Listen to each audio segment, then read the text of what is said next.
Vamos a comenzar presentando en primer término a el doctor Daniel Márquez Gómez, ¿verdad?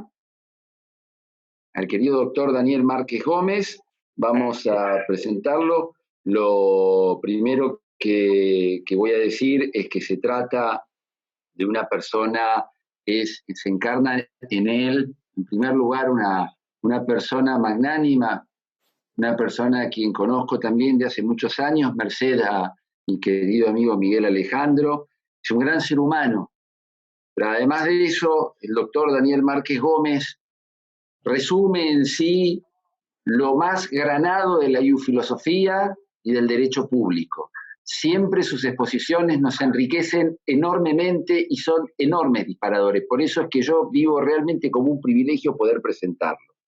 El doctor Daniel Márquez Gómez es investigador de tiempo completo en el prestigioso Instituto de Investigaciones Jurídicas de la Universidad Nacional Autónoma de México.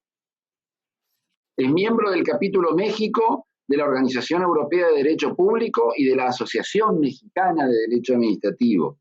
Es coautor del libro La diasdoralogía como una teoría del fenómeno de la corrupción en México. Es también autor de una innumerable cantidad de libros, también es autor de una innumerable cantidad de colaboraciones en obras colectivas, es un muy activo ponente y expositor en cuantas jornadas nacionales e internacionales granadas sean en derecho público, con lo cual, sin más prolegómenos, le cedemos la palabra para que todos juntos podamos verificar la veracidad de lo que les estoy diciendo.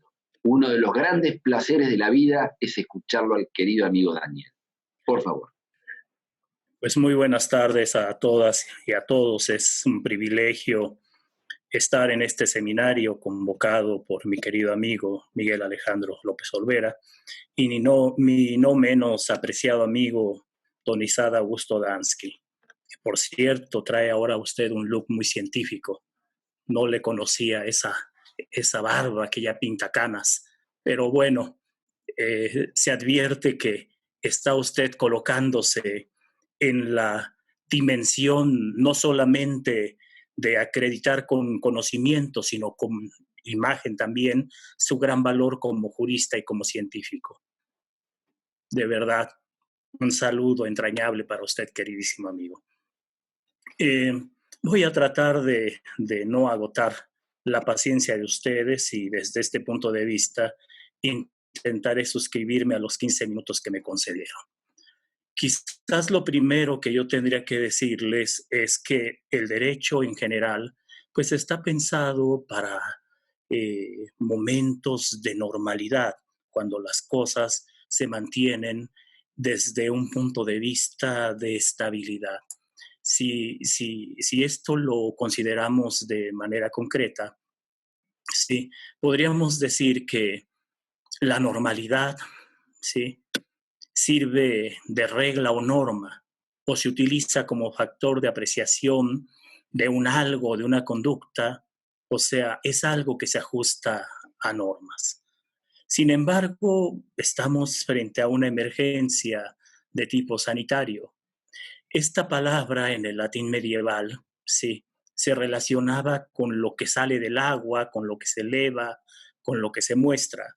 La Real Academia tiene 3 voces asociadas a esta palabra y a mí me gusta la tercera, que destaca que es situación de peligro o desastre que requiere una acción inmediata. Sí. Entonces, esta crisis en la que nos encontramos, esta crisis vinculada con el virus SARS-CoV-2 y la enfermedad denominada COVID-19, tiene muchos aspectos positivos y, por supuesto, muchos negativos. Y dentro de los negativos, pues quizás habría que resaltar esta guerra que se dio en los gobiernos por obtener insumos. al grado que en las noticias se llegó a documentar el cómo algunos gobiernos incluso enviaron a sus agentes con portafolios llenos de dinero a adueñarse de los insumos que estaban destinados a satisfacer las necesidades de otros países. E incluso aquí se muestra una paradoja que en mi opinión es problemática. Cuando inicia en diciembre de 2019 la emergencia, el mundo se vuelca hacia China y les enviamos insumos. Después, por lo menos en el caso México, es China quien se vuelca hacia nosotros y nos envía, al menos en el caso de nuestro país, ya tenemos contabilizado por lo menos 4 aviones con insumos que recibimos. Quizás aquí entonces habría que decir que frente a las emergencias se transforma una necesidad el actuar con rapidez, con celeridad, y que esta cuestión obliga a adquirir medios para enfrentar la emergencia con reglas que le son características, pero siempre respetando los estándares constitucionales y porque al final esos estándares proporcionan una guía apropiada para enfrentar cualquier emergencia. Y por supuesto, no olvidar lo que se ha mencionado hasta el cansancio en las exposiciones que he escuchado, los estándares de transparencia, rendición de cuentas, fiscalización y responsabilidad, sobre todo considerando que una emergencia sanitaria, al menos en el caso de México, no es un estado de excepción, no es una situación que deba regularse en términos de lo que prescribe nuestro artículo 29 constitucional en materia de suspensión de garantías, sino más bien es el ejercicio de una acción extraordinaria en materia de salubridad general y desde ese punto de vista está sujeta a otro tipo de reglas y a otro tipo de estándares. Pero, por supuesto, no limita de ninguna manera el ejercicio de los derechos derivados del apartado dogmático de la Constitución. Y esto me lleva al concepto de crisis y a esta idea de que esta palabra significa en griego juicio o decisión, que se relaciona a su vez con el verbo crimien, que significa romper, decidir, analizar o separar. Así, la crisis se refiere a lo que se rompe y a lo que debe ser analizado. Eh, Está por demás decir que este este contexto de emergencia sanitaria asociado al virus SARS-CoV-2, sí, que se vincula con la enfermedad que la, este, el Comité Internacional para la Taxonomía de los Virus denominó oficialmente SARS-CoV-2 y la Organización Mundial de la Salud a la neumonía causada por esa infección viral como nueva neumonía por coronavirus, ¿sí? Eh, Tiene una historia bastante peculiar con la humanidad. Hay datos que desde la década de los 30 ya documentan cómo hay una serie de virus que pueden trasladarse de animales a seres humanos. Y de hecho, la literatura que está vinculada con el coronavirus destaca de manera clara las dos grandes pandemias que impactaron en Guangdong, por una parte, en Holanda, en otro contexto, en los años de 2003, y también los intentos que se hicieron por buscar una vacuna.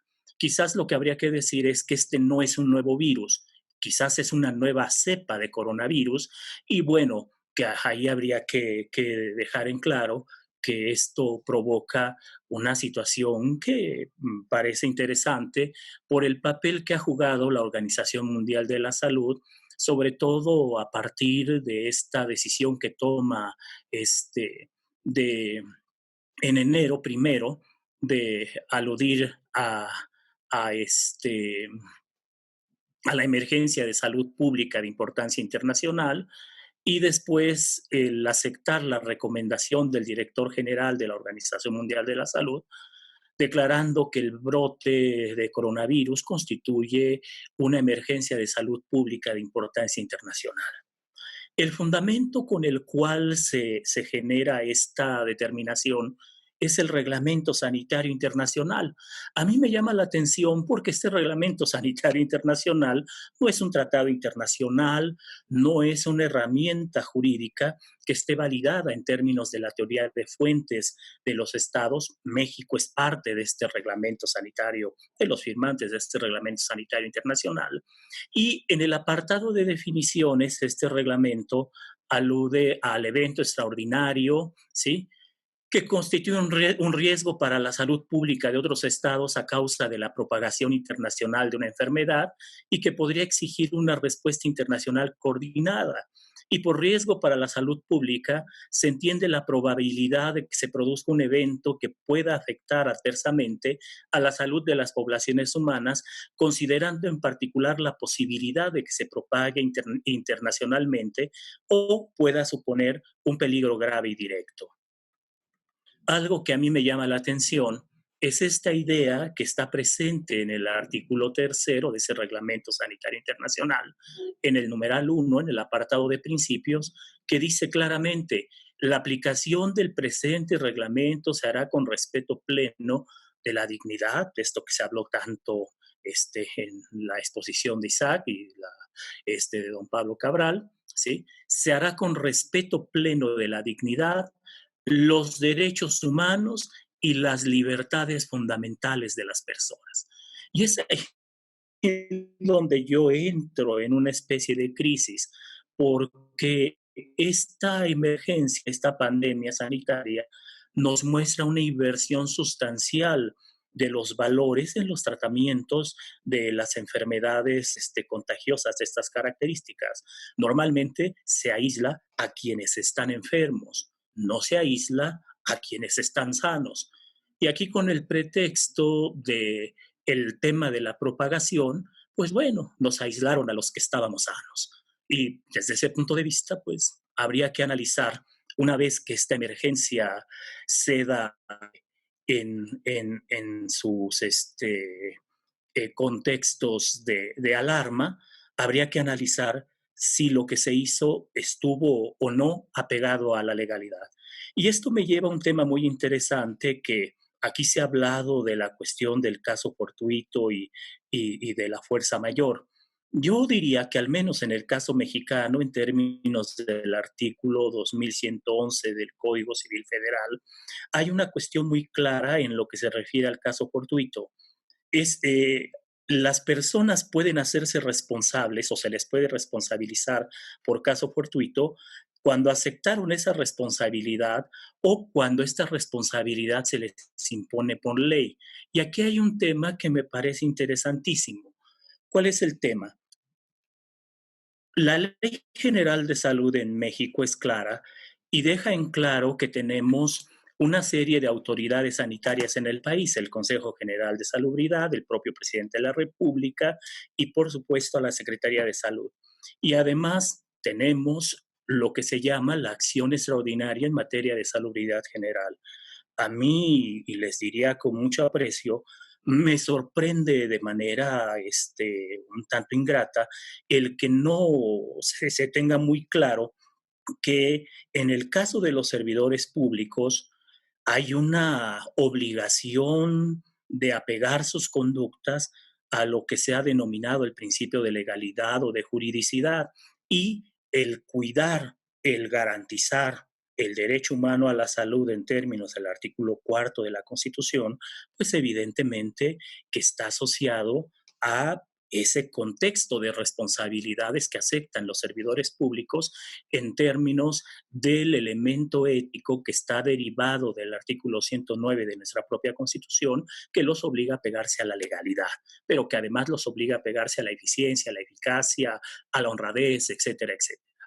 Y quizás habría que decir con todas sus letras que el nuevo valor que ha incorporado el gobierno de la Cuarta Transformación en las prácticas del Estado mexicano, el valor de austeridad, debería de poderse eh, eh, eh, coordinar, armonizar con los demás valores del sistema constitucional mexicano. Y creo que ahí hay una cuestión que habría que analizar de manera muy clara.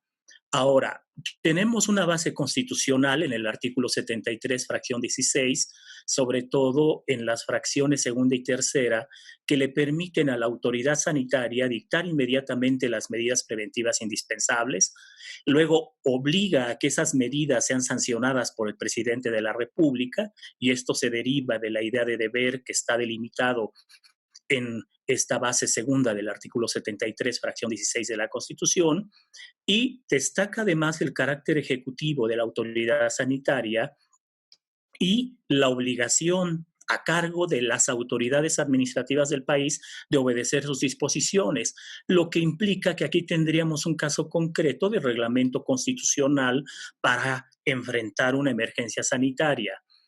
Sin embargo, y aquí sería lo importante, habría que considerar otros preceptos constitucionales como el 49, que prohíbe reunir dos o más de los poderes ejecutivo y legislativo en una sola persona o corporación, el 29, en lo que se refiere a las facultades extraordinarias para legislar otorgadas al Congreso de la Unión, excitado por el Ejecutivo de la Federación, en lo que se refiere a los supuestos de los casos de sección, y el 131 en lo que se asocia a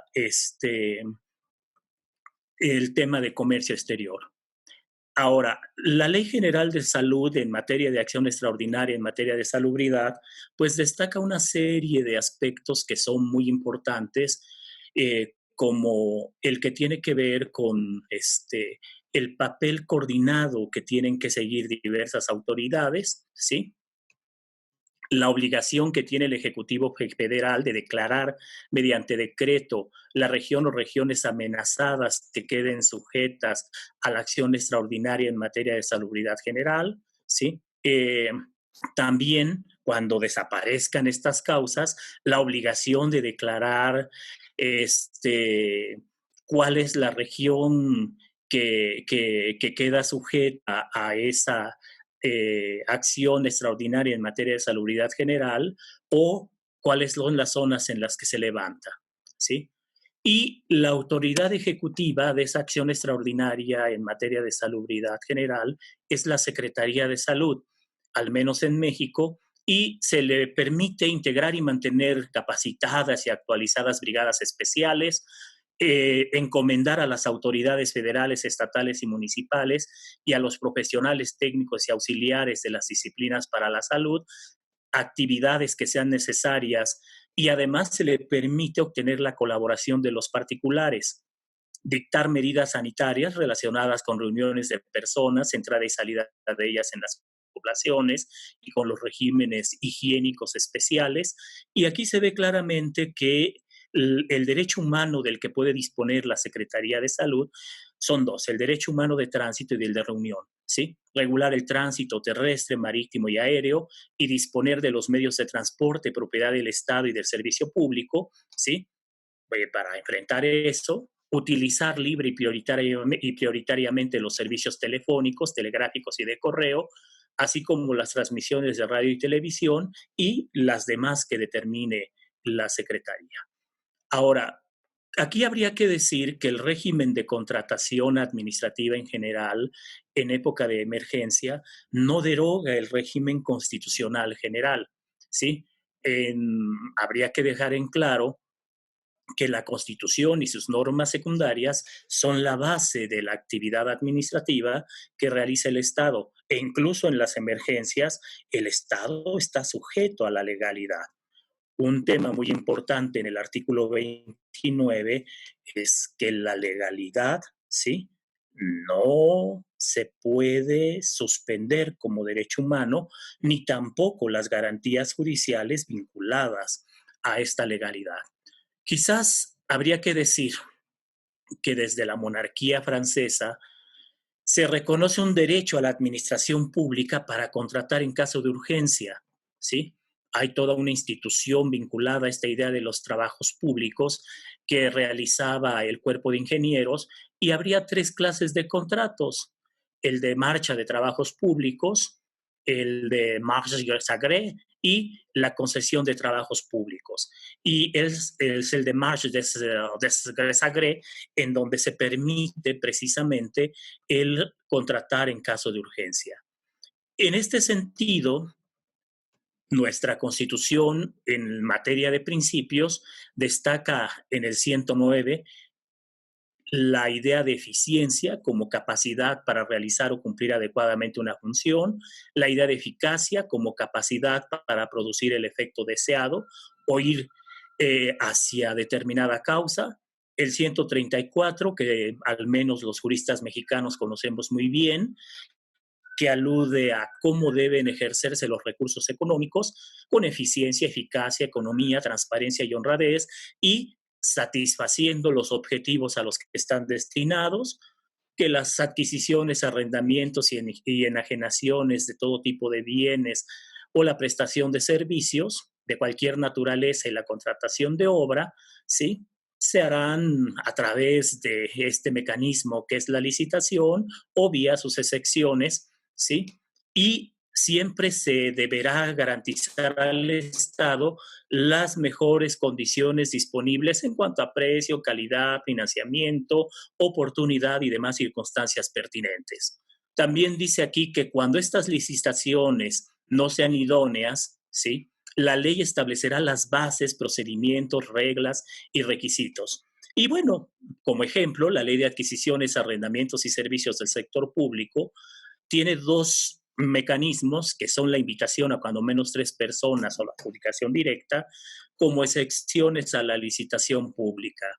Y aquí habría que decir que también tenemos una serie de supuestos de excepción en los artículos 40 y 41, en donde se destaca claramente que sí, cuando peligre o se altere el orden social, el 41 fracción segunda de la ley de adquisiciones, la economía, los servicios públicos, la salubridad, la seguridad o el ambiente de alguna zona o región del país, como consecuencia de caso fortuito de fuerza mayor, las dependencias y entidades bajo su responsabilidad podrán contratar adquisiciones, arrendamientos y servicios sin sujetarse al procedimiento de licitación pública.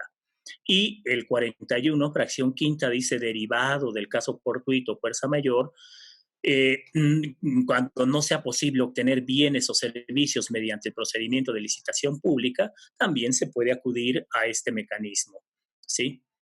Esto se refrenda en el reglamento de la ley de adquisiciones, en el artículo 21, aunque desafortunadamente, y ahí sí valdría la pena retomar una idea de Isaac, en el sentido de que al no existir un mecanismo de regulación de cuándo nos encontramos ante este tipo de peligro a la salubridad pública, primero habría que aplicar el contenido de la Ley General de Salud y después entender que a lo mejor vale la pena reglamentar de manera clara cuáles son las competencias que pueden ejercer las autoridades administrativas en esa materia, destacando el valor de la intocabilidad de los derechos humanos.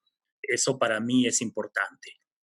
Y bueno, eh, quizás para no meterme en más averiguaciones, en más debates, y para poder cerrar, quizás habría que decir que la Directiva 2014-42 de la Unión Europea, de 26 de febrero de 2014, ya regula precisamente el tema de la urgencia en las contrataciones públicas y que, bueno, nuestra ley de adquisiciones tuvo reformas en 2014 para adecuarse un poco a ese proceso.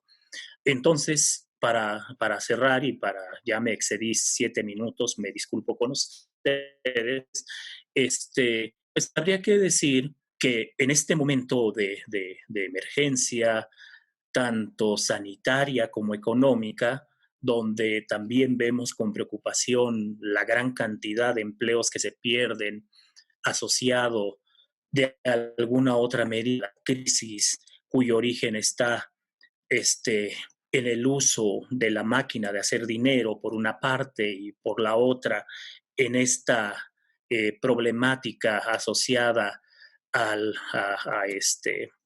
a la emergencia sanitaria, habría que decir que hay que aplaudir, sí, y hay que aplaudir a las del trabajo, están todos todo el tiempo realizando estas actividades para que quienes estamos encerrados podamos tener relativamente hablando una vida con normalidad. Y habría que aplaudirnos a todas las personas que estamos respetando estas restricciones tan severas, tan draconianas a nuestros derechos, porque de alguna manera pone en evidencia que en muchos de nosotros está vigente el valor de la institucionalidad. Y frente a estas noticias negativas, al menos en México, en las que algunos profesionales de la salud han sido agredidos por ciudadanos que no entienden estas medidas, pues habría que generar también nuestra comprensión a esas personas que están perdiendo el trabajo, que no tienen los medios de subsistencia o que no tienen un hogar en donde quedarse y que para ellos la sana distancia o el quédate en casa, pues simple y llanamente es quizás la burla más cruel que se les podría generar. Desde este punto de vista, pues les agradezco su atención y me disculpo por haberles robado 10 minutos más. Querido Miguel, querido Daniel, perdón. Muchísimas gracias y felicitaciones por tu brillante ponencia. Yo apagué la cámara precisamente para poder concentrarme en disfrutarte. Realmente yo no falto a la verdad cada vez que digo que es un gran placer para mí y creo que muchos de los que te han escuchado hoy por primera vez lo podrán constatar, es un gran placer poder escucharte. Uno disfruta mucho por tu claridad, por tu profundidad, por tus especiales imbricaciones entre plano fáctico, filosofía y realidad jurídica, con lo cual mi agradecimiento, mis felicitaciones hacia vos y una pequeña inferencia que me la dejaste picando, como decimos los argentinos cuando me elogiaste el look de la barba. Lo de la barba no es una pretensión académica, ¿eh? Y esto creo que no es, es un secreto a voces y lo vamos a revelar públicamente. Es el principio de mi observancia religiosa judío-ortodoxa. Vos sabés que la judía ortodoxa es una mitzvah el crecimiento de la barba porque hay 5 puntos energéticos en la cara. Es un mandato divino. Así como en la religión católica hay 10 mandamientos, en la religión judía hay 613 mandamientos. No ahora que se ha puesto tan de moda la denostación al judaísmo verdadero en la serie esa de baja calidad ultraortodoxa que nada tiene que ver con la realidad. Pero aprovechaba a compartírtelo porque creo que también tenemos valores muy profundos y humanistas en común. Bueno, muchísimas gracias, querido Daniel. Vamos a dar paso a nuestra El agradecido soy yo y de verdad, Isaac, te felicito por este valor para vivir tu fe y expresarla y compartirla con todas las personas que te queremos. Muchas gracias. Gracias, es un gran honor. Vamos ahora con la maestra Beatriz Camarillo Cruz. Es también un gran placer poder presentarla. Ella es profesora de la asignatura en el Sistema de Educación Abierta y Educación a Distancia en la Facultad de Ciencias Políticas y Sociales de la Universidad Nacional Autónoma de México y es miembro asociada del Instituto Nacional de la Administración Pública.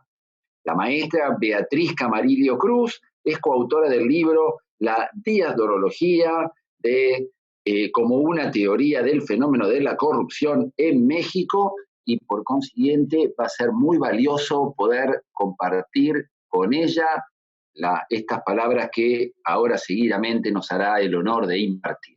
Maestra, tiene la palabra. Muchísimas gracias. Gracias, profesor Damsky. Muchas gracias al profesor Miguel Alejandro López Olvera por la invitación de ambos a participar en este importante evento académico virtual y que nos ha aportado mucho a cada uno de nosotros. En mi caso, me referiré brevemente al proceso de contratación en España. Las razones de esto es que actualmente me encuentro realizando mis estudios precisamente en la Universidad de Salamanca, y me ha llamado sobremanera la atención el modelo de contratación pública español, y la intención es poder aportar, solamente señalar, para la reflexión en el caso latinoamericano, específicamente en el caso mexicano, yo soy mexicana, y para eventualmente pensar en elementos de un rediseño normativo e institucional a partir de elementos de comparación. A nivel internacional, es normal que los gobiernos en mayor o menor medida y con mayor o menor planeación implementen diversas acciones extraordinarias para hacer frente a la crisis sanitaria mundial. Las decisiones de tales gobiernos deben necesariamente adaptarse a los contextos nacionales y en algunos casos a los contextos regionales. No hay que dejar de subrayar que las mismas se toman en un marco de enorme incertidumbre. La contratación pública, entendida como uno de los instrumentos o medios para hacer más eficiente la labor pública, hoy cobra relevancia y debe pensarse en una lógica de estrategia, como recientemente está siendo desarrollada por la doctrina del derecho administrativo a nivel global. Ello necesariamente invita a incorporar criterios sociales, medioambientales y de impacto económico para garantizar el cometido de todos los estados a través de los gobiernos. Esto es el interés general, ya que precisamente, y parezca una verdad de perogrullo, los poderes públicos son los responsables de hacer frente, entre otros, a las calamidades que afectan a una población. La contratación pública en contextos de crisis como el que ahora padecemos debe atender a la excepcionalidad del momento y dar una respuesta desde una perspectiva estratégica y no desde la improvisación. Lo deseable, en todo caso, en un contexto de incertidumbre, es que las acciones públicas tengan los menores costos. Sin embargo, hay que decirlo, y creo que es algo que no podemos perder de vista, siempre habrá costes. Pero desde el ámbito del derecho, las decisiones deben estar invariablemente soportadas para que estos costes no tengan una incidencia mayor. Así, y como se ha venido exponiendo, pareciera que los actuales regímenes jurídicos latinoamericanos en contrataciones públicas presentan áreas de oportunidad importantes para hacer frente a requerimientos apremiantes y por ello los gobiernos deben echar mano también de una excepcionalidad normativa. En algunos casos ya acabada, en otros casos una normatividad en construcción, dependiendo de las circunstancias, y en muchos otros hay elementos de improvisación. Como ya lo señaló en su brillante exposición la profesora Elisenda, el gobierno de España, a través del presidente, el pasado 14 de marzo, previo acuerdo con el Consejo de Ministros, mediante el Real Decreto 463 de 2020, se impuso el estado de alarma para la gestión de la situación de la crisis sanitaria, con importantes medidas de restricción a la movilidad de la población y de las actividades económicas en todo el país, de conformidad, evidentemente, con lo establecido en el artículo 116 de la Constitución Española y la Ley Reglamentaria de 1981. El decreto en mención contempló un plazo inicial de 15 días naturales como duración del estado de alarma, y hasta el día de hoy se han prorrogado en 4 ocasiones. Cada prórroga necesariamente es autorizada por el Congreso de los Diputados y la última data, como lo decía también la profesora, del día de hoy, con vigencia hasta el 24 de mayo y hay una posibilidad de subsecuentes ampliaciones.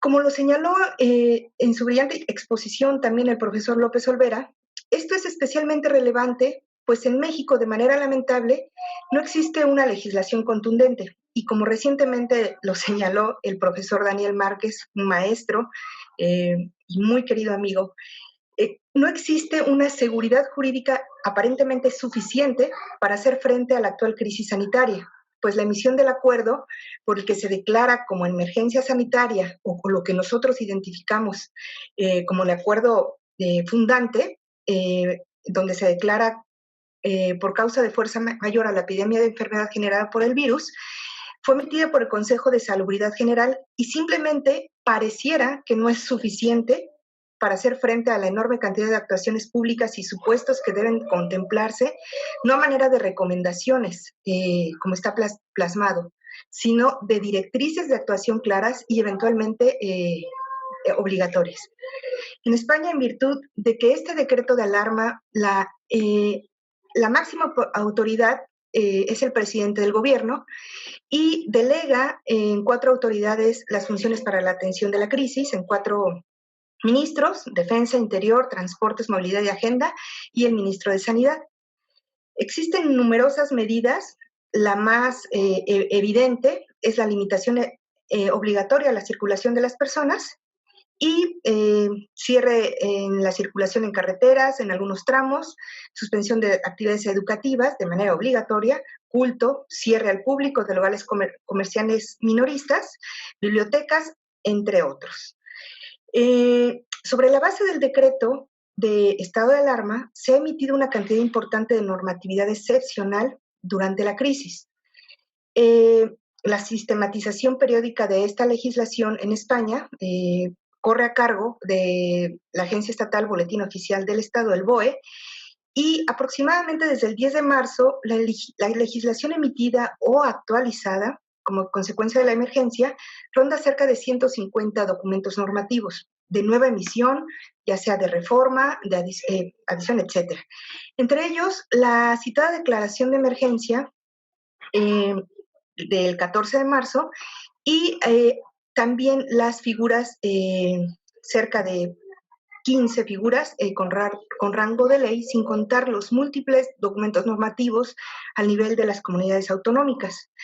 Esto, desde mi perspectiva, es especialmente relevante, ya que muestra la manera en que los estados buscan dotar de legalidad y legitimidad las decisiones que emprenden en escenarios complejos de incertidumbre. El Consejo de Ministros, también el pasado 28 de abril, se aprobó el plan para la llamada desescalada, se ha denominado Plan para la Transición hacia una nueva normalidad, y se ha dicho por parte del presidente de gobierno que será gradual, asimétrico, coordinado entre el gobierno y el Estado y las comunidades autónomas, así como adaptativo. No se señalan fechas, no se señalan plazos, digamos, pero sí etapas que irán revisándose eventualmente. Son 4 etapas revisables, cada una de ellas cada 2 semanas, entonces estaríamos pensando un promedio de desescalada de 2 meses, pero esto evidentemente está en incertidumbre y ello tiene como consecuencia un impacto en la legislación, como el caso que nos ocupa, en la legislación en materia de contratación pública y, digamos, el cese de la llamada contratación de emergencia para dar paso nuevamente a la contratación en periodos de normalidad. España tiene una larga tradición normativa en materia de contratación pública y de manera reciente y para dar cumplimiento a las directivas 23 y 24 del Parlamento Europeo y del Consejo, fue aprobada la Ley 9/2017 de contratos del sector público. Dentro de sus objetivos, rápidamente, está el respeto a los principios de la libertad de acceso a las licitaciones, la publicidad y transparencia, la no discriminación y la igualdad de trato entre los licitadores. Los sujetos obligados son la Administración General del Estado, las administraciones de las comunidades autónomas, los poderes adjudicadores, los partidos políticos, organizaciones sindicales, empresariales, entre otras. Destaca y llama la atención la gestión administrativa o el diseño institucional que se ha generado para la gestión de la contratación pública en España. Solo quiero destacar que se dividen estas instituciones en instituciones de tipo consultivo y otras de asistencia. Los órganos consultivos, uno de ellos, por ejemplo, es la Junta Consultiva de Contratación Pública del Estado. Y pareciera que esta figura consultiva ha tenido una aportación importante en materia de interpretación de la normatividad de emergencia. En casos de crisis, en casos de la contingencia por la que atravesamos, es importante que los sujetos obligados de una normatividad puedan recurrir a la autoridad para que emita una opinión o que aclare criterios y posiciones de esta normatividad de excepción que se está emitiendo. Creo que hasta este momento, con los registros que tengo, la Junta Consultiva de Contratación Pública del Estado ha cumplido con una labor importante. Y más adelante haré referencia brevemente a lo que la Junta considera como criterios que deben de acatarse o que deben de estar presentes en una contratación o una tramitación de emergencia. La ley de 2017, la ley de contratos del sector público, en el artículo 120 establece la tramitación de emergencia y señala 3 supuestos muy amplios. Uno es cuando la administración tenga que actuar de manera inmediata a causa de acontecimientos catastróficos, es el primer supuesto. El segundo, de situaciones que supongan grave peligro.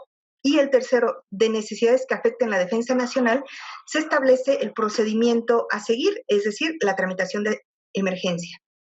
Los requisitos que destaco, uno es, como ya lo comentó también la profesora, es que el órgano de contratación no tiene la obligación de tramitar el expediente de contratación. Ella nos refería, puede hacerse de manera verbal, y es cierto, pero la Junta ya se ha pronunciado en este sentido. También se puede ordenar vía acuerdo la ejecución de lo necesario para remediar este acontecimiento producido sin sujetarse evidentemente a los requisitos formales que señala la ley.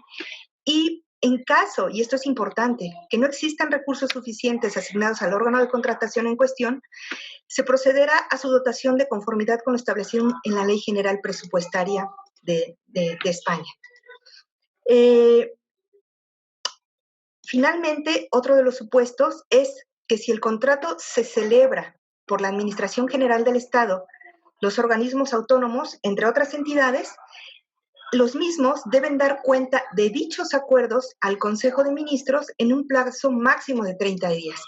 Como puede apreciarse, en materia de contratación de emergencia, en España existe un mecanismo de control vía Consejo de Ministros al que deberá darse cuenta de las contrataciones realizadas en una etapa de emergencia y con esto se logra tener un control de los procedimientos de contratación y, como bien lo han comentado muchos de los ponentes en este foro, evitar un uso abusivo de la tramitación de emergencia.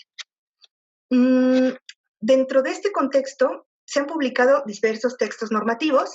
Solo quiero hacer mención a que uno de ellos, el Real Decreto justo de 14 de marzo, señala la suspensión de los plazos administrativos y, por lo tanto, se suspenden las contrataciones públicas ordinarias hasta que deje de tener vigencia este estado del decreto de alerta. Y el segundo es que el Real Decreto Ley, el 720, señala que todos los contratos que se celebren por las entidades del sector público para atender justamente las necesidades derivadas de la protección de las personas y otras medidas adoptadas por el Consejo de Ministros para hacer frente al coronavirus, les resultará de aplicación la tramitación de emergencia. Es directo, una ley en este sentido o un decreto con rango de ley señala directamente cuál será el procedimiento que debe aplicarse en este contexto. ¿Cuáles son los criterios que se pueden determinar o que se pueden derivar a partir de los pronunciamientos, uno, del Tribunal Administrativo Central de Recursos Contractuales en relación a las tramitaciones de emergencia, justamente para evitar estos abusos a los que me he referido? Uno, que concurran algunos de los supuestos que taxativamente establece la ley de contratos del sector público. Los 3 que señalé: acontecimientos catastróficos, situaciones que supongan grave peligro o la afectación a la defensa nacional. 2, que solo se recurra a esta opción cuando no exista ninguna otra. 3, que la emergencia sea apreciada por el órgano de contratación, quien se responsabiliza, y esto es importante principalmente para la experiencia de mi país, quien se responsabiliza de motivar la circunstancia excepcional y de acreditar su existencia. No basta con decir COVID-19. ¿Cuál es la causa de la contratación COVID-19? Hay que elaborar un ejercicio de razonamiento entre la situación y, obviamente, el uso del procedimiento de tramitación de emergencia. Y la tramitación se debe limitar a lo estrictamente indispensable en el ámbito objetivo y temporal para prevenir o remediar los daños derivados de esta situación. La Junta Consultiva, por su parte, que a pesar de que el artículo 120 de la Ley de Contratos del Sector Público establece que no es una obligación la formalización del expediente, es deseable y debe documentarse adecuadamente la adjudicación y formalización del contrato de manera posterior al momento de la extrema urgencia. También debe de realizarse la publicación de los contratos en los diarios respectivos. En el caso concreto, Diario Oficial de la Unión Europea, para cierto tipo de contratos, o en el Boletín Oficial del Estado, según corresponda. Y reitera lo que ha señalado también el Tribunal Administrativo. El órgano de contratación debe realizar una justificación adecuada del uso del procedimiento de emergencia y de los contratos celebrados a la luz justamente del artículo 120 deben informarse al Consejo de Ministros en el plazo máximo de 30 días con los requisitos de justificación de razonamiento ya señalados. Finalmente, solo quiero destacar cuáles serían, desde el punto de vista de la transparencia, como ya se ha mencionado, algunos elementos a tomar en consideración en este proceso de excepcionalidad normativa y en el contexto de la pandemia global. Transparencia Internacional España recomienda en materia de contrataciones públicas, en un documento recientemente publicado, que para lograr cierta estandarización y transparencia efectiva, deben atenderse públicamente las siguientes medidas. Uno, que se señale la información del contratista porque resulta ausente o vaga en los contratos que se han publicado. Que se debe mejorar la motivación de la adjudicación para especificar y justificar su utilidad y necesidad destinada a la protección de las personas. Que debe haber que debe razonar la justificación de la contratación. Y dice, en varios contratos publicados la justificación es simplemente COVID-19. Sin embargo, debería detallarse con mayor claridad y esto también ha sido especialmente señalado por la Junta Consultiva de Contratación Pública del Estado. Tiene que haber una justificación de la modalidad de contratación y obviamente el detalle de precios unitarios de bienes o servicios contratados. Solo como dato y que aplica evidentemente en mi país, en México, recientemente Transparencia Mexicana en esta semana señaló que 5 entidades federativas en México han publicado información relativa a los contratos públicos en tiempos del COVID. Estas 5 entidades son Ciudad de México, Jalisco, Nuevo León, Sinaloa y Sonora, mientras que 27 entidades y el gobierno federal aún no publican su información en los portales oficiales. Los contextos de crisis sanitarias en los países requieren las acciones inmediatas de los gobiernos en turno. Sin embargo, las acciones no deben alejarse de la legalidad propia de los gobiernos democráticos. Recordemos que discrecionalidad no implica arbitrariedad y mucho menos arbitrariedad administrativa, y debemos blindar justamente las actuaciones en este sentido. La contratación pública de emergencia debe estar perfectamente soportada en los argumentos que se señalen por parte de la entidad contratante. No basta señalar lo que ya se ha dicho, COVID-19, sino que es necesario la formulación de razonamientos, justificación y nexos causales entre el objeto de los contratos y las necesidades específicas que deben atenderse por los gobiernos en una situación de emergencia.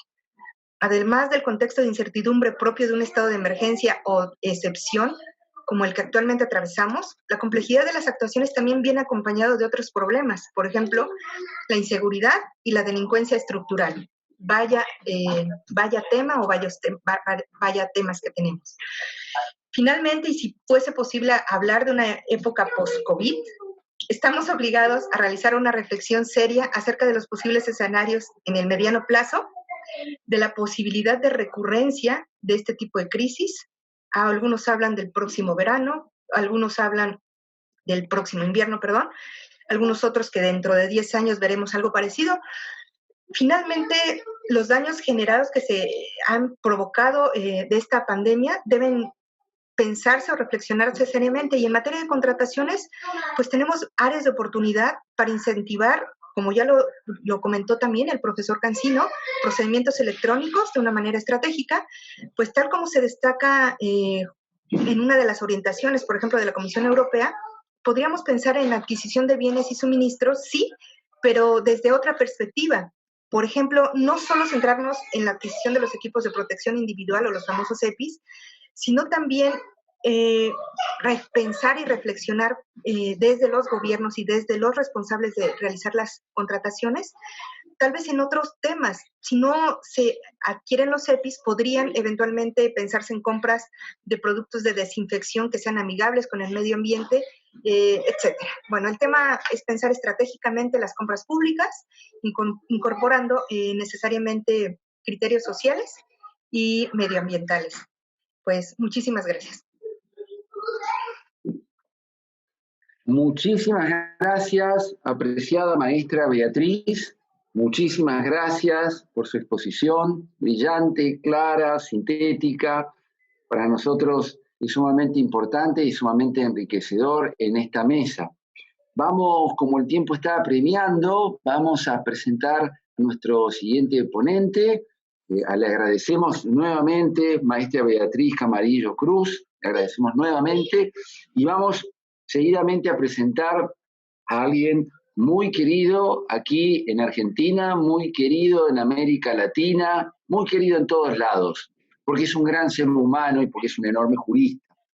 Vamos a presentar al doctor Pablo Gutiérrez Colantuono, que nos hace el inmenso honor de impartir la ponencia de cierre.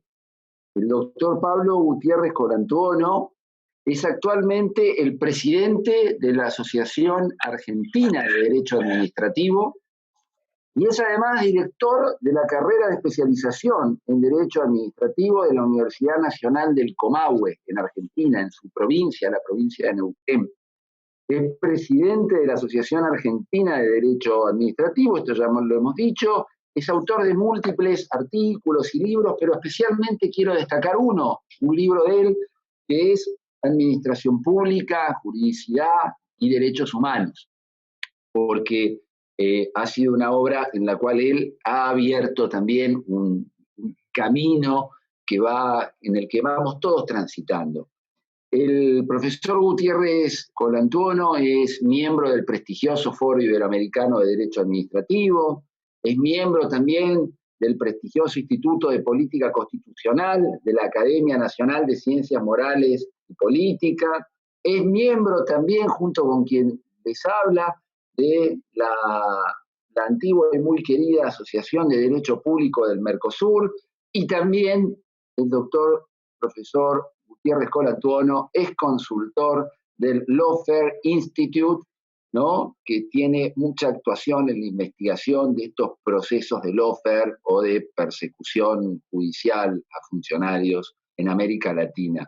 Es una autoridad en nuestra materia, es una persona, quiero insistir en esto, muy querida en nuestra especialidad, y por todo ello, para mí, para quien les habla, es un inmenso honor poder presentarlo. Querido Pablo, tenés la palabra.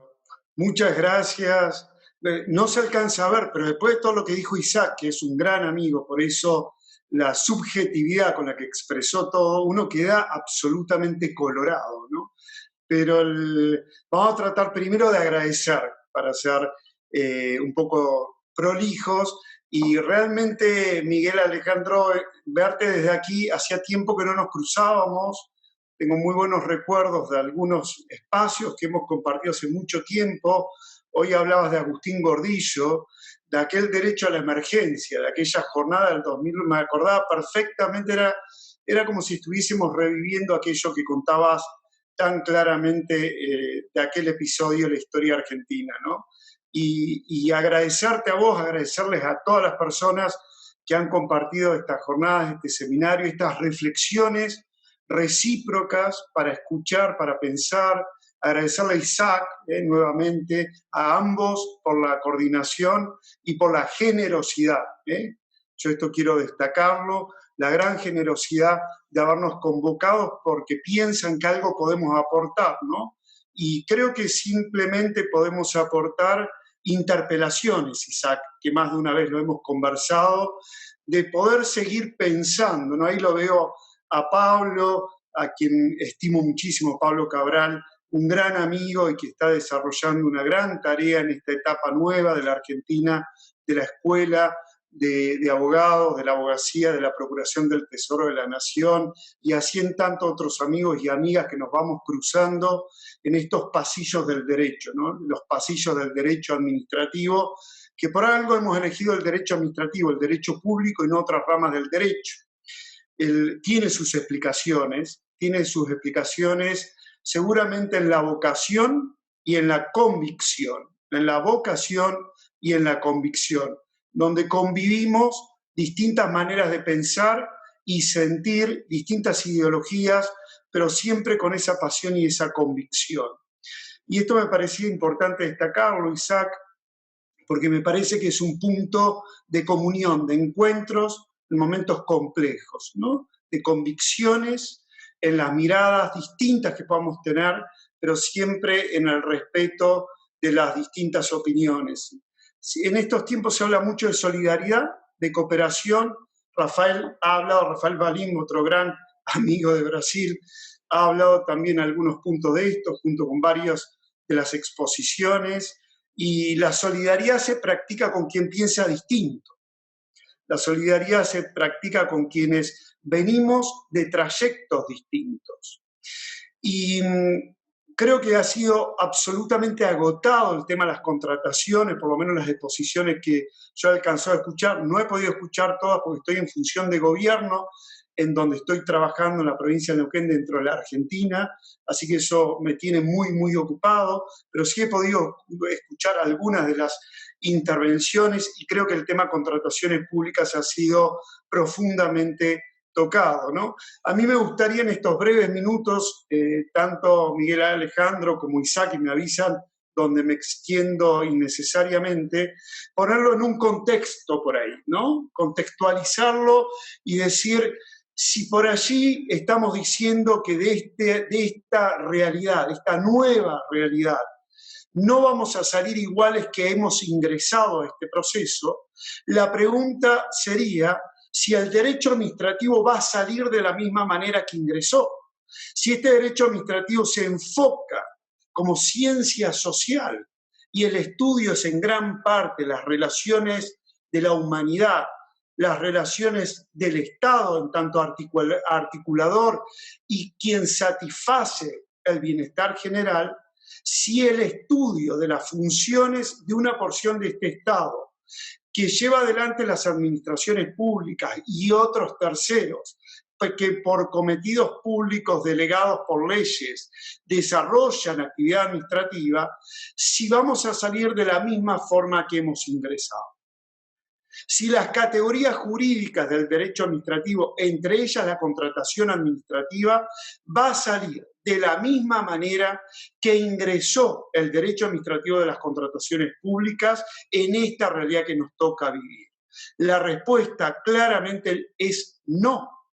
No va a salir igual que hemos ingresado, porque como humanidad no salimos igual que como hemos ingresado a este contexto de la pandemia, a este contexto que nos toca vivir como sociedad y como humanidad toda.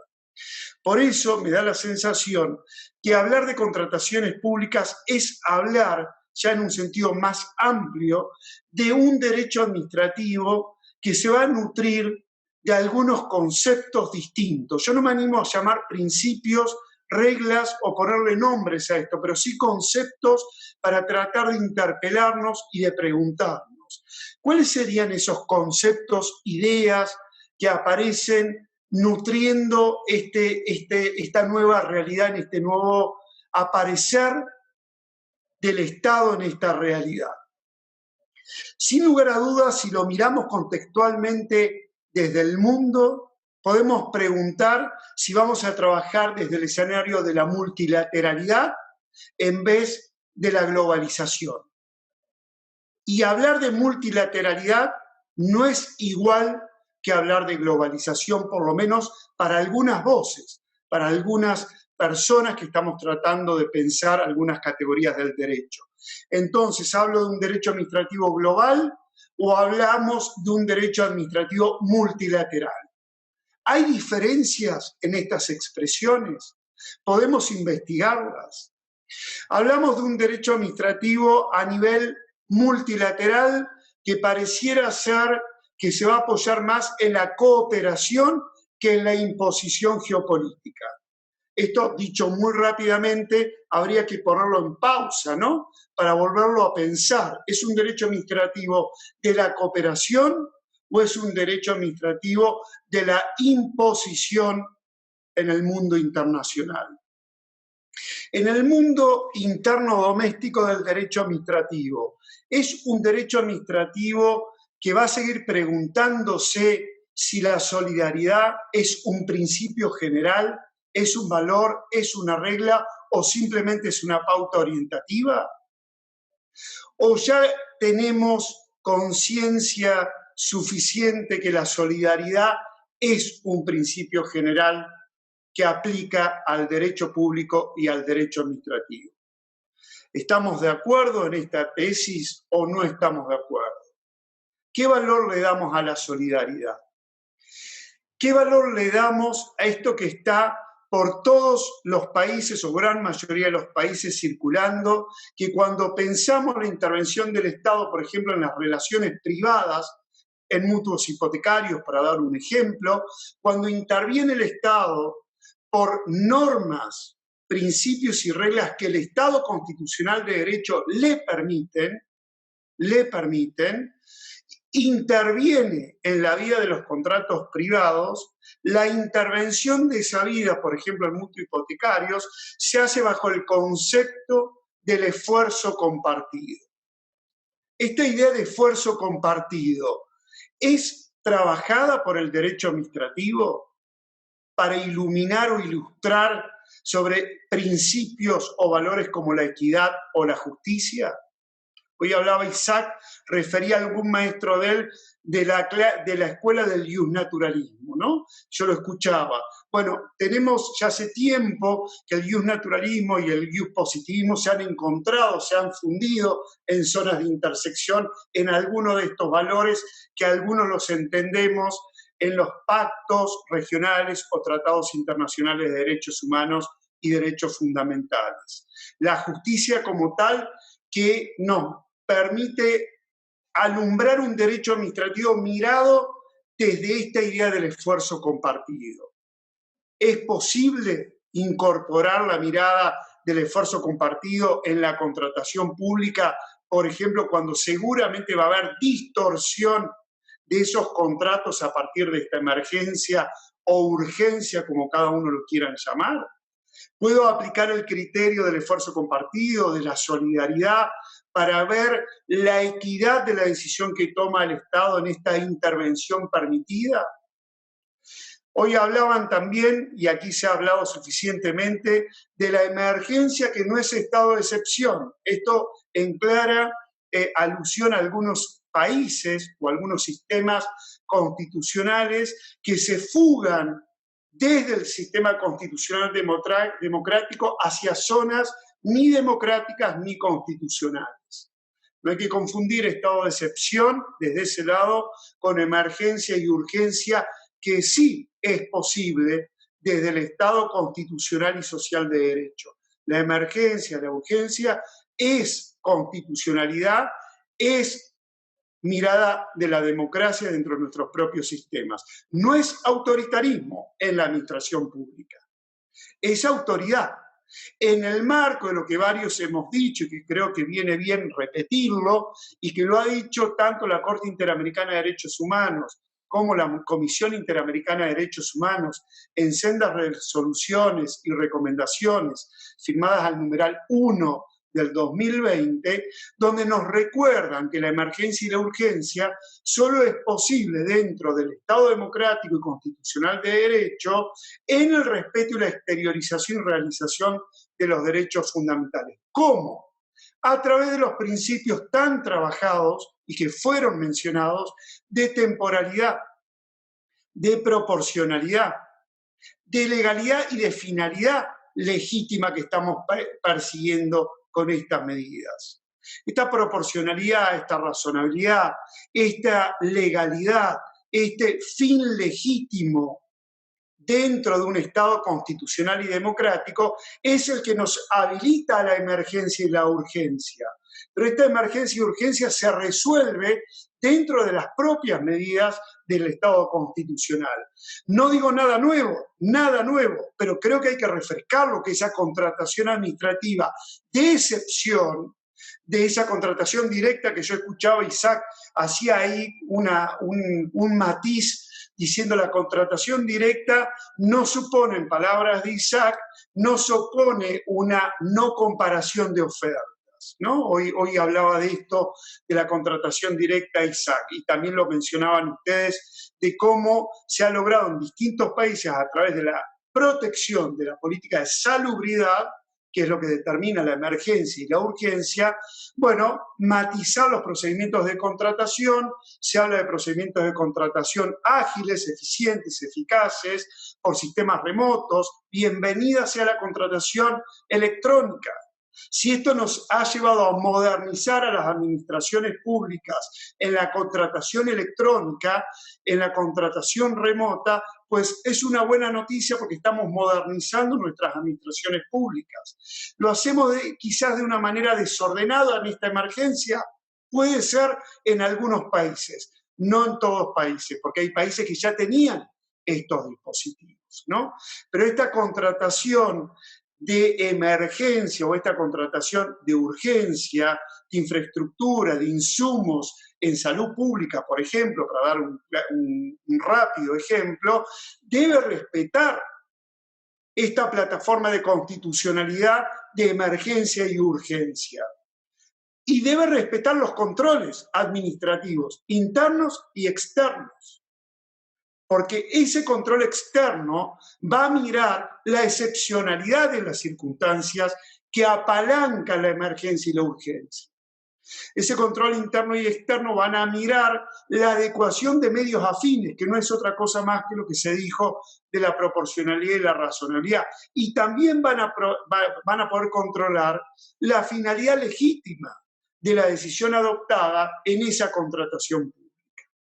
Y esa contratación pública tiene que ser una contratación pública que en sus procedimientos previos y en su celebración y en su ejecución deben respetar los parámetros del acceso a la información pública, de los estándares de los sistemas internos y de los sistemas del Sistema Interamericano de Derechos Humanos, que mucho ha trabajado sobre la información, el acceso a la información y el control que se puede ejercer de esta información. Como vemos, podemos construir, dentro de las críticas positivas y negativas que cada quien quiera señalar, podemos construir desde el propio Estado constitucional, y yo agrego convencional, de derecho administrativo, la competencia de las administraciones públicas dentro de esta constitucionalidad y convencionalidad ajustada a una emergencia y a una urgencia. ¿Qué le sirve? De límite, explica su orientación y explica su prohibición, que es aquello que no es posible hacer. Porque la regla básica, siempre recordamos, es la libertad, y aquella frase muy conocida del derecho administrativo, en donde las administraciones públicas solo pueden hacer aquello que les está expresamente permitido o razonablemente implícito en estas facultades expresas. Y de ahí nunca nos movemos. Digo, porque cuando hablamos de épocas de emergencia o urgencia, hay que hacer esta docencia, no entre nosotros quizás, pero sí hacia el afuera. Porque a veces, como por ahí también decían, nuestros países latinoamericanos en especial, hay recuerdos del abuso de las emergencias y las urgencias.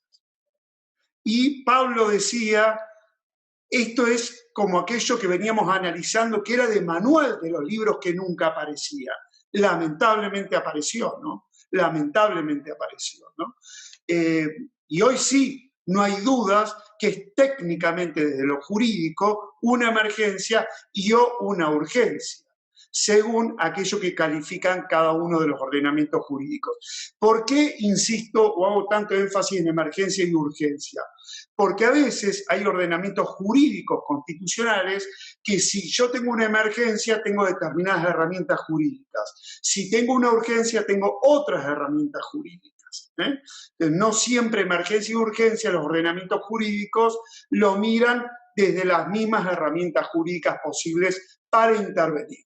¿Interviene el Estado? ¿Interviene la administración pública? Sí, porque justamente es la administración pública, en tanto Estado, quien tiene la competencia de sintetizar en la satisfacción del bienestar general, sintetizar los intereses en tensión. Hay intereses en tensión. El más claro de mostrar es que toda la protección que el Estado está haciendo con una fuerte presencia desde la injerencia de acciones positivas, directas, teniendo en cuenta el valor superior que es la salud, nos está generando en nuestros ámbitos privados, nos están generando claras restricciones a la libertad, entre otros a la libertad de circulación, entre otros a la libertad de trabajo. ¿Qué te quería decir? Esto está claro que está sucediendo. Hay una tensión entre libertades y entre el poder que se está ejerciendo. El equilibrio está en analizar cuál es el bien superior que estamos protegiendo por aquello que los derechos no se eliminan entre sí, sino que se adecúan entre sí en la sistemática de la coherencia constitucional y convencional.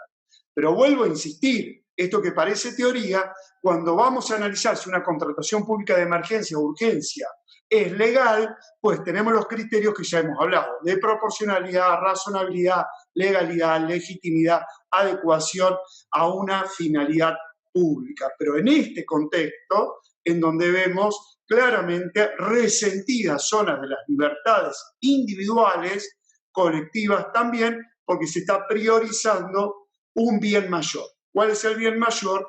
El bien de la salud pública, de la salud colectiva. Fíjense, o esto lo hemos comentado y ustedes lo tienen tan claro como lo tenemos cada uno de los que vamos dando estas suerte de reflexiones conjuntas en voz alta, que hemos llegado al punto en donde el derecho tiene que estudiar que mi mal comportamiento, como Pablo Gutiérrez Colantuono, mi comportamiento irresponsable de mi individualidad, genera la afectación clara, directa, del derecho subjetivo a la salud de la otra persona y de la colectividad toda, de toda la comunidad. O sea, mi libertad, en ese sentido ambulatoria, genera una afectación de tal nivel que el Estado y la administración pública intervienen por emergencia y urgencia, colocando un correcto orden de valoración de estos derechos, de cuál se ejerce y cómo reglamentariamente es posible ejercerlo, porque estoy teniendo en cuenta que el conjunto de la comunidad, el conjunto de la humanidad, y esta es una novedad para el derecho público y el derecho administrativo, ese derecho administrativo de los derechos, ¿no? Porque nosotros, por lo menos algunos, venimos de la escuela en donde explicamos las competencias públicas siempre desde los derechos, porque la competencia pública tiene por finalidad siempre ampliar los derechos, no los derechos individuales, los derechos de toda una comunidad, porque la restricción de mi derecho muchas veces comporta la ampliación de los derechos de la comunidad toda. Y esto se ha visto claro aquí. Y esta concepción, que no es solamente filosófica o del orden valorativo, es el que ha recogido la Convención Americana de los Derechos Humanos, el Pacto de San José de Costa Rica.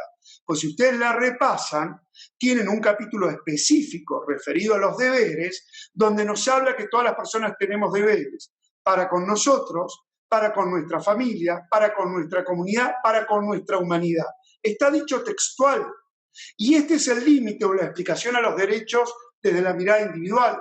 La restricción a mi derecho comporta la realización de esa comunidad y de esa humanidad en términos generales de bienestar general democrático. Por eso que se pueden limitar mis derechos de manera individual. Y el deber mío explica la limitación de ese derecho, porque tiene que ver con la ampliación de los derechos de la comunidad y de la humanidad.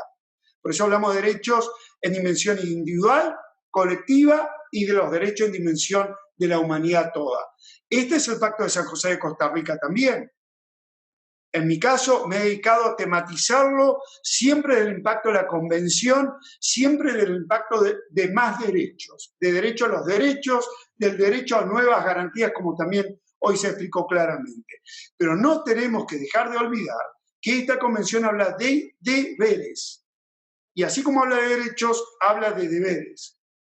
Y podemos discutir desde lo axiológico muchos aspectos. Ahora, esta norma tiene rango de constitucionalidad en todos los ordenamientos jurídicos que pertenecen al Sistema Interamericano de Derechos Humanos, sin entrar en esta discusión que nos puede llevar a otro tema. Los deberes explican la vigencia de los derechos individuales, los derechos colectivos y los derechos mirados en dimensión de humanidad. Y esto aplica, a mi criterio, claramente a cualquier construcción del derecho administrativo, en el caso concreto a las contrataciones públicas en contexto de COVID-19. O sea, la contratación, como bien dijo allí Beatriz, ¿no? Si digo bien, como lo explicó hace un ratito, claramente no basta decir que voy a hacer una contratación en razón del COVID. Tengo que explicar, tengo que fundamentarlo, es la motivación del acto administrativo. Porque la emergencia y la urgencia no me desplaza nada del Estado constitucional de derecho. Porque es Estado constitucional de derecho la emergencia y la urgencia. Y esto por ahí, permítanme ser enfático, porque cuando analizamos a veces, me pasa a mí, que cuando analizo una institución pequeña del derecho administrativo, me olvido de que esta está en un contexto constitucional convencional, es decir, la contratación administrativa, en tanto contratación de la emergencia, tiene que ser expresión de los principios y las reglas de la Constitución y de la Convención Interamericana de Derechos Humanos, más lo que interpretó la Corte Interamericana de Derechos Humanos desde siempre en materia de emergencia y urgencia. Por ejemplo, que no podemos suspender las garantías de la tutela judicial efectiva. Y yo agrego, por la construcción que ha hecho la Corte Interamericana, que no se puede suspender la garantía de la tutela administrativa efectiva. O sea, no solamente no puedo suspender el amparo, habeas corpus y alguna otra acción urgente que tienen los ordenamientos constitucionales de Latinoamérica, por ejemplo, sino que tampoco puedo suspender una garantía de tutela administrativa efectiva con un mecanismo administrativo rápido y efectivo si yo quisiera expresar mi disconformidad con una decisión de la administración pública o la rápida restitución de un derecho que había afectado por parte de la administración pública. Esto que ha sido una constante en la Corte Interamericana de Derechos Humanos, yo quiero incorporarle que no suspendemos, no es posible suspender en las emergencias las garantías del 25 y tampoco la de la tutela administrativa efectiva anclada en una interpretación evolutiva del artículo 8 del Pacto de San José de Costa Rica. Me dirán, ¿qué vinculación tiene con la contratación pública esto? Pues tiene mucha, porque la tutela administrativa efectiva tiene una serie de requisitos encadenados que tienen injerencia, por ejemplo, en el procedimiento contractual o en la vigencia de ese contrato administrativo. Con lo cual, esa contratación administrativa en ningún momento podría afectar esa contratación administrativa de urgencia o de emergencia, la garantía del 25 ni de la tutela administrativa efectiva dentro de una garantía específica y única que esté en el ordenamiento jurídico respectivo, ¿no? Otra vez, la contratación, Isaac y Miguel Alejandro, con esto ya voy terminando, para no aburrir más, la contratación administrativa en épocas de pandemia es una contratación administrativa de emergencia y urgencia de la constitucionalidad y la convencionalidad. Yo te lo quiero dejar claro. ¿Se fortalece la autoridad de la administración pública? Claramente que se fortalece por todo lo que nosotros estamos viviendo. ¿Es esto autoritarismo? No. ¿Es autoridad excepcionando el sistema constitucional? No. Es la contratación dentro de este sistema. Y por último, me gustaría sí dejar la inquietud que la contratación la podemos analizar como una técnica específica del derecho administrativo. o la podemos analizar ya de manera más general como una verdadera política pública de las administraciones públicas para el desarrollo económico, cultural, social de las administraciones públicas en el tiempo que se vendrá. Me pregunto, si la contratación administrativa, en mi caso, la considero como una herramienta económica del progreso económico y el bienestar económico de la ciudadanía. ¿Qué rol va a tener la contratación pública como política pública de las administraciones públicas y no solo como técnica de la búsqueda del cocontratista? ¿Podrá la contratación pública ser repensada para ser una herramienta junto con otras que dinamice el día después la economía, que dinamice la realidad de ese día después a nuestras administraciones públicas, que promueva efectivamente el bienestar general? ¿Qué característica tendría que tener esta contratación pública? ¿Qué concepto? ¿Hacia dónde apuntaría en cuanto a su finalidad? ¿Quiénes podrían ser titulares de esta contratación pública, tomada como política pública y no solo como técnica dentro de la administración pública, de expresarse la administración pública? No es lo mismo hablar de la contratación pública como técnica de expresión que la administración pública dentro de una política pública de la administración pública. La subimos a otra categoría jurídica, por lo menos es lo que creo. Mi forma de hablar es medio italiana, por eso soy colantuono. No quiere decir que esto sea así, sino que simplemente uno le pone el énfasis porque lo que quiere, y siempre lo ha hecho así en los niveles de posgrado y doctorados, es interpelar a preguntarnos, a no consumir acríticamente el statu quo, sino a preguntarnos sobre el statu quo, a interpelarnos, ¿no? Y creo que el derecho administrativo, en épocas de pandemia, tiene la gran, por allí se dijo que es una oportunidad. Es una oportunidad para revisarnos desde la ciencia jurídica del derecho administrativo, para replantearnos esto, qué administraciones públicas estamos por alumbrar. A mí me gusta hablar de nuevas gobernanzas. ¿A qué gobernanza nos estamos dirigiendo? Para saber a qué gobernanza nos estamos dirigiendo el día de después, tenemos que mirar de forma muy reflexiva qué ciudadanías se están construyendo. Porque estamos yendo a una nueva manera de convivir en un mejor vivir. Para mí, estamos yendo a la construcción de una nueva convivencia en un mejor vivir. Esta convivencia en un mejor vivir va a tener que ser estudiada por el derecho administrativo. Y si la administración pública tiene por finalidad satisfacer el bienestar general, vamos a tener que estudiar de qué se trata esta nueva convivencia en este nuevo mejor vivir que estamos alumbrando para este día después. Muchas gracias por el tiempo. Querido Pablo, muchísimas gracias. Brillante conferencia de cierre. Los agradecidos somos todos nosotros, porque has podido darle un broche de oro con reflexiones que compartimos plenamente, que son disparadores, que son características de tu estilo. Las certezas a través de las preguntas y los disparadores en una tarea inacabada de construcción. Yo, en lo personal, te agradezco enormemente el privilegio que nos has hecho de permitirnos contar con vos para el cierre. Quiero cederle la palabra a Miguel Alejandro e ir agradeciéndoles a todos porque estamos ya un poco excedidos en tiempo. Quería pedirle a Pablo Cabral que dieran las últimas palabras, pero bueno, me están señalando que estamos totalmente desfasados. Querido Miguel, te cedo el uso de la palabra.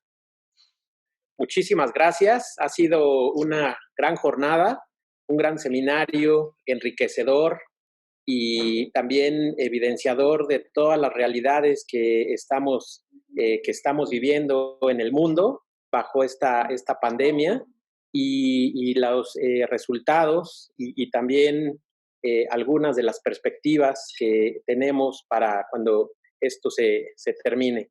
Yo quisiera únicamente señalar lo siguiente, que mientras que muchos gobiernos del mundo se estuvieron preparando para enfrentar una guerra armada, comprando pistolas, armamento, tanques, misiles, fortaleciendo los ejércitos con más y más soldados, descuidaron los derechos humanos como la educación, la vivienda, el acceso al agua, los servicios públicos y desde luego la protección de la salud.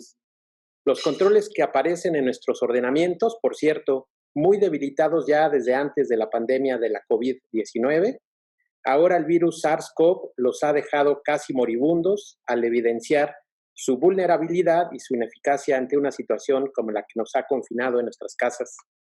Los derechos humanos y la dignidad de la persona evidentemente también han sido atacados y limitados, y los instrumentos de control de peso y contrapeso, tanto en los controles políticos como en los controles jurídicos internos, como en los jurisdiccionales, han estado ausentes, con lo cual esto nos ha llevado, citando el concepto del querido doctor Pedro Salazar Ugarte, director de nuestro instituto, a una desconstitucionalización de nuestros ordenamientos jurídicos.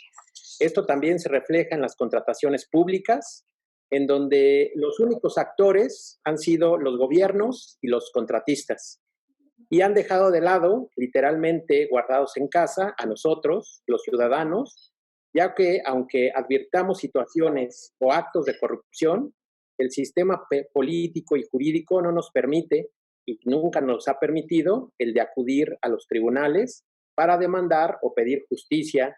Señala la norma, no tenemos ningún tipo de interés.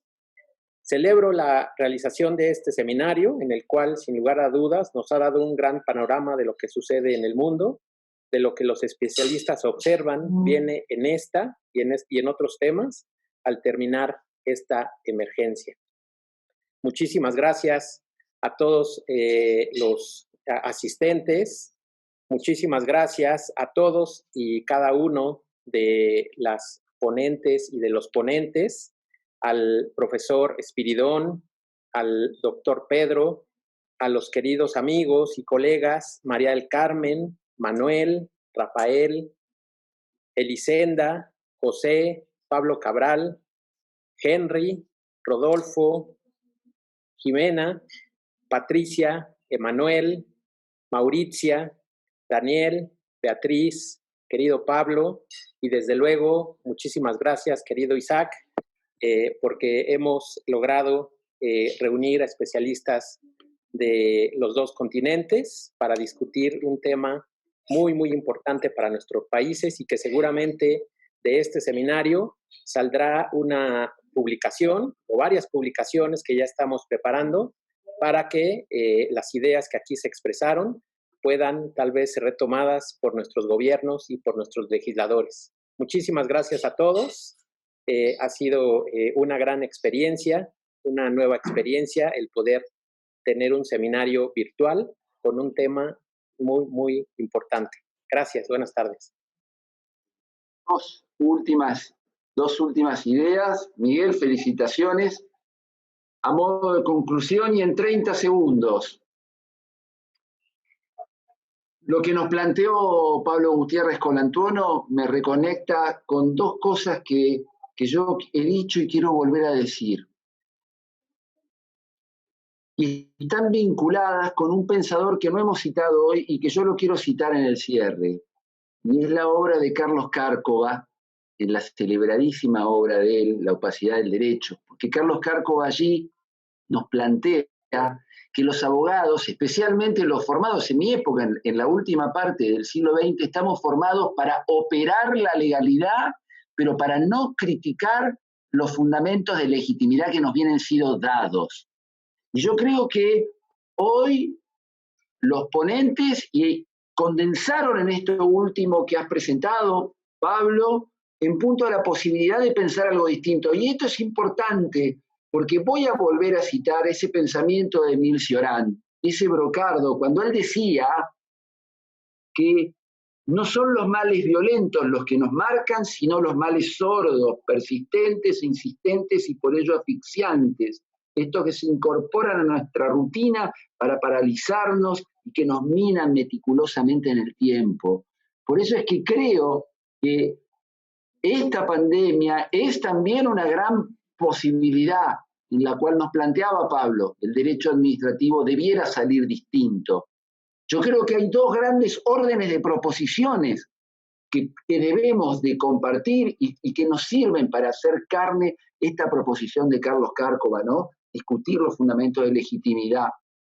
Yo creo que podemos pensar de cara a las nuevas y acuciantes necesidades colectivas que nos enfrenta esta pandemia, pero desde un esquema de apertura y en lo que a mí me interesa plantearles y compartirles, de un esquema de participación, no más desde una democracia representativa cerrada, sino abierta, participativa, un constitucionalismo humanitario, un Estado, como decía Pablo, un Estado convencional de derecho.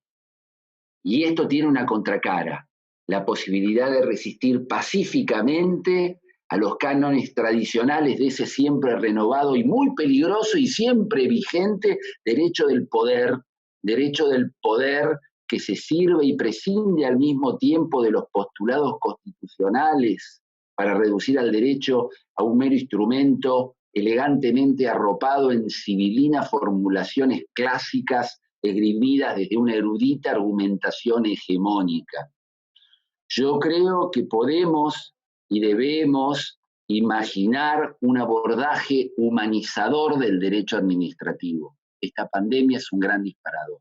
Queridos amigos, muchísimas gracias a todos por el inmenso honor que nos han hecho. Gracias.